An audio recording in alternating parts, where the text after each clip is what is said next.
The first thing people noticed wasn't the punch. It was the silence afterward. The kind of silence that spreads fast. The kind that tells everyone watching that something just happened that shouldn't have.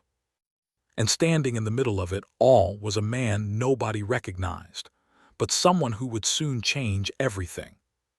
The heat that afternoon felt heavy, like the sky itself was pressing down on the earth. Dust clung to the air. Engines idled. A broken soda machine hummed faintly near the entrance of a roadside fuel stop just outside a small town called Briar Glen. Daniel Carter stepped out of his car slowly, adjusting his jacket as if the temperature didn't bother him at all. He didn't look like he belonged there. Everything about him was composed, his posture, his calm expression, even the way he closed his car door with quiet precision. At 59, Daniel carried himself like a man who had spent a lifetime thinking before speaking, observing before reacting. He walked toward the pump, unaware that across the lot, someone had already decided he was a problem. Logan Pierce leaned against the hood of his lifted truck, laughing too loudly at something his friend said. At 27, Logan had grown up believing one simple truth. Nothing bad ever sticks to him. Not in this town.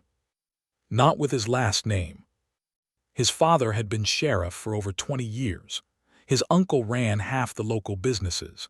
And Logan never faced consequences. He spotted Daniel almost instantly. Clean clothes, polished shoes, calm demeanor. Different. And different in Logan's world meant target. "Well, look at this," Logan muttered, straightening up. "Guy looks like he walked out of a courtroom." His friend snickered. Logan took a slow sip from his drink, eyes locked on Daniel. "Let's go say hello." Daniel slid his card into the pump, eyes briefly scanning the small station around him. He noticed everything. The cracked pavement. The old security cameras. The tension in the air. And the group approaching him. He didn't react. Didn't turn. Didn't acknowledge. Sometimes silence reveals more than words. "Hey." Logan's voice cut through the heat. Daniel continued, entering his pen. "Hey, I'm talking to you." Still nothing. Logan stepped closer. "Too close. You deaf or just rude?" Daniel finally turned his head slightly, just enough to acknowledge presence, not submission.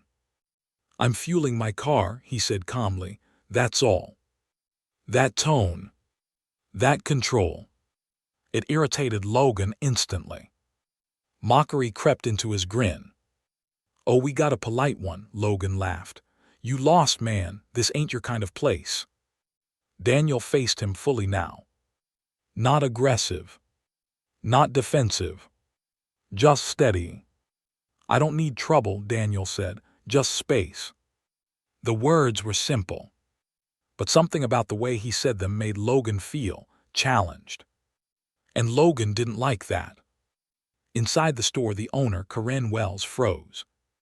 She knew that look on Logan's face. She had seen it before. It never ended well. She moved toward the door. Back outside, Logan shifted to block Daniel's path to his car.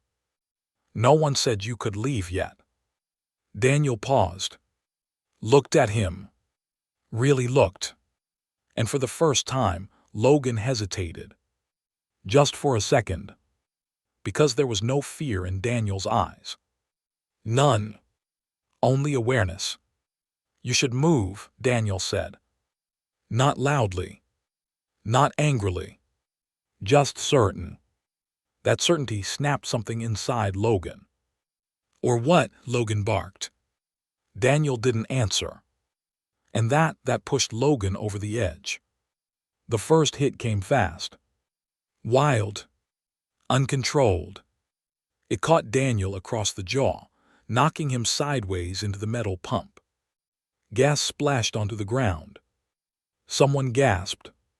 Corinne rushed out the door. "Logan, stop." But Logan wasn't stopping. Not yet. He grabbed Daniel by the collar. "You think you're better than me," he shouted. "You come here acting all high and mighty." Daniel didn't fight back. Didn't swing. Didn't shout.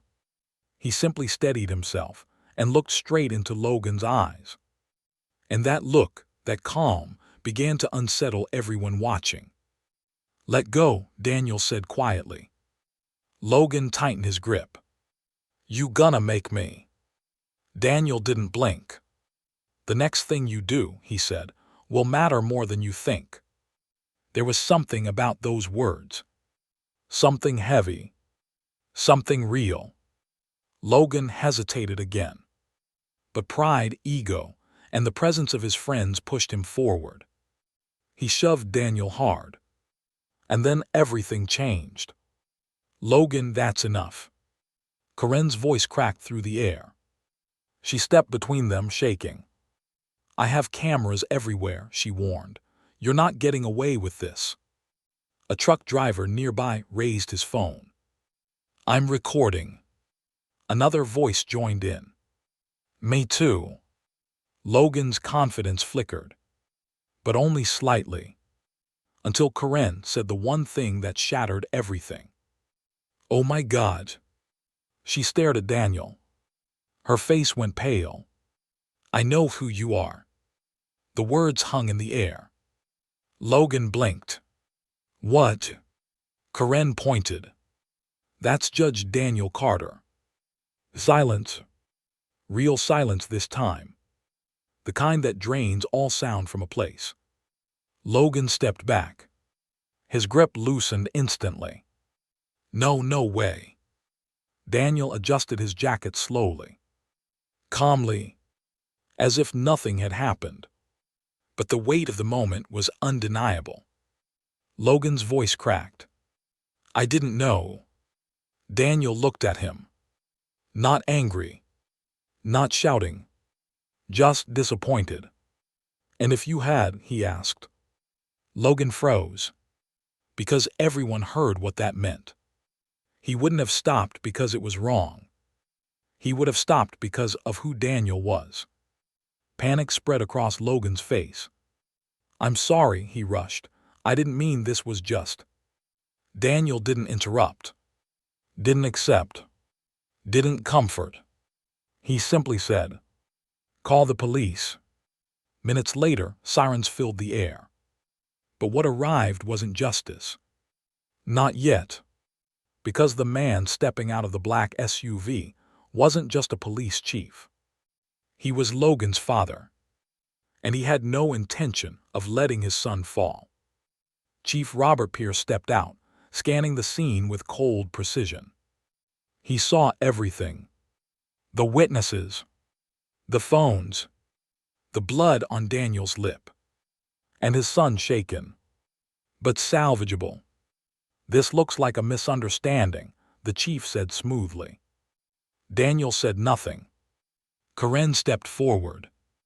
"It wasn't he attacked him." The chief gave a polite smile. "Let's not jump to conclusions." The truck driver stepped up. "I got it on video." The chief nodded. "We'll collect that." But his eyes said something else. Something colder. Daniel watched it all unfold. He had seen this before. Too many times. Truth being bent.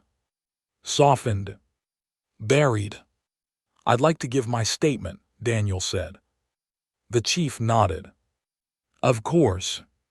Daniel spoke clearly. Every detail. Every moment. But as he spoke, he noticed something. The officer writing it down hesitated. Glanced at the chief. Changed words. Softened phrases. Daniel saw it. And he understood. This wasn't just about one attack. This was a system. By the time they left, Logan walked free. No cuffs. No charges. Just a quiet ride home with his father. But Daniel didn't go home. He drove somewhere else. Somewhere older. somewhere that held memory.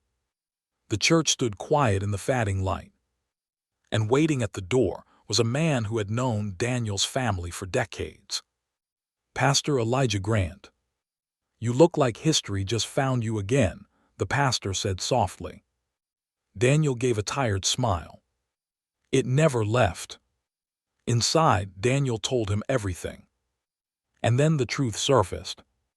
Not just about today, but about 30 years ago, when Daniel's brother had been arrested, falsely destroyed, by the same family, the Pierces. "It's the same pattern," the pastor said. "Different faces, same power." Then the call came. "Karen," her voice trembling. "They took the footage, and now it's gone." And just like that, the fight became bigger. Over the next days, everything escalated. Witnesses changed their stories. Reports were rewritten. Threats began quietly, then openly. Karen's business was suddenly violating codes. Her son was watched. People were scared. But then something unexpected happened. A truck driver called. He had footage. Real footage. Clear footage. And cracks began to form. More evidence surfaced. Backups. Hidden files. Even a deputy beaten for trying to speak. Who finally did. Everything was coming together. Until the fire. Karen's station burned that night. Not completely. Just enough. Enough to send a message. Standing in the ruins, Daniel finally stopped holding back. "They think fear still works," he said. "But they forgot something." He looked up. Eyes steady. "They taught me how this system works. And now I'm going to use it." The next morning, everything changed. Public hearings. Evidence released. Videos shown. Voices rising. And then, Logan made his final mistake. He showed up. Angry. Desperate. Threatening Karen in front of witnesses. In front of cameras.